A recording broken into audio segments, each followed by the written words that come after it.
തൃശൂർ മണ്ണുത്തി ഗൃഹനാഥനെ കെട്ടിയിട്ട് 46 പവൻ സ്വർണവും പണവും കവർന്ന കേസിൽ മുഖ്യപ്രതി അറസ്റ്റിലായി.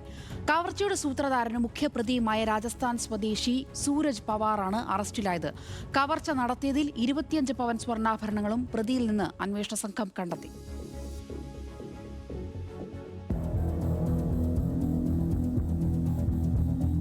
ജൂൺ 7-ന് പുലർച്ചെയാണ് മണ്ണുത്തി മുല്ലക്കര സ്വദേശിയായ സോമശേഖരന്റെ വീട്ടിൽ വൻ കവർച്ച നടന്നത്.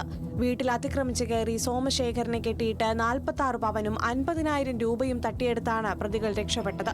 കൃത്യം നടത്തി 1 മാസം തികയുമ്പോഴാണ് മുഖ്യപ്രതി പിടിയിലാകുന്നത്. ലോറി ഡ്രൈവറും കവർച്ചയുടെ സൂത്രധാരനുമായ സൂരജ് പവാറിനെയാണ് മണ്ണുത്തി പോലീസും തൃശൂർ സിറ്റി പോലീസിലെ പ്രത്യേക സംഘവും ചേർന്ന് സാഹസികമായി പിടികൂടിയത്. ലോറികളിലെത്തി ദേശീയപാതയോരത്തെ വീടുകളിൽ കവർച്ച നടത്തുന്ന സംഘത്തിലെ പ്രധാനിയാണ് സൂരജ്. രാജസ്ഥാനിലെ ചിത്തോർഗഡ് ജില്ലയിലെ തിരുട്ട് ഗ്രാമത്തിൽ ഒളിവിലായിരുന്ന പ്രതിയെ അതിസാഹസികമായാണ് പോലീസ് കസ്റ്റഡിയിലെടുക്കുന്നത്. ഇയാളിൽ നിന്ന് കവർച്ച നടത്തിയ 25 പവൻ സ്വർണവും കണ്ടെടുത്തതായി പോലീസ് പറഞ്ഞു.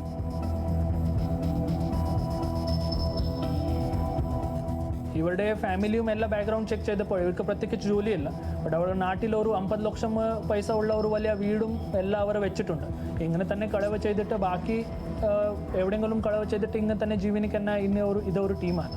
ഇപ്പോഴും നമുക്ക് 2 പേരെ ബാക്കിയുണ്ട്. അതിൻ്റെ കൂടെ തന്നെ ബാക്ക്ഗ്രൗണ്ടും അവരുടെ ബാക്കി അനാലിസിസ് ചെയ്തിട്ട് കുറച്ച് കൂടുതൽ അക്യൂസ്ഡ് നമുക്ക് ഐഡന്റിഫൈ ചെയ്യേണ്ടതാണ്.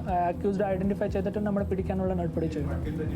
5 അംഗ കവർച്ചാ സംഘത്തിലെ മറ്റ് 2 പ്രതികളായ മഹാരാഷ്ട്ര സ്വദേശി ആകാശിന്റെ മജീദ് ഖാൻ എന്നിവരെ കഴിഞ്ഞ ദിവസം പോലീസ് പിടികൂടിയിരുന്നു. ശേഷിക്കുന്ന 2 പേർക്കായി അന്വേഷണം ഊർജിതമാക്കിയതായും പോലീസ് പറഞ്ഞു. സിനിമാ സ്റ്റൈലിൽ ലോറികളിൽ കറങ്ങി നടന്ന വിവിധ സംസ്ഥാനങ്ങളിൽ കവർച്ച നടത്തുന്നതാണ് പ്രതികളുടെ രീതിയെന്നും പാലിയേക്കര പന്ന്യങ്കര ടോൾ പ്ലാസയിലെ CCTV ദൃശ്യങ്ങളാണ് കേസിൽ മുഖ്യ തെളിവായി മാറിയതെന്നും പോലീസ് പറഞ്ഞു. ന്യൂസ് മലയാളം, തൃശൂർ.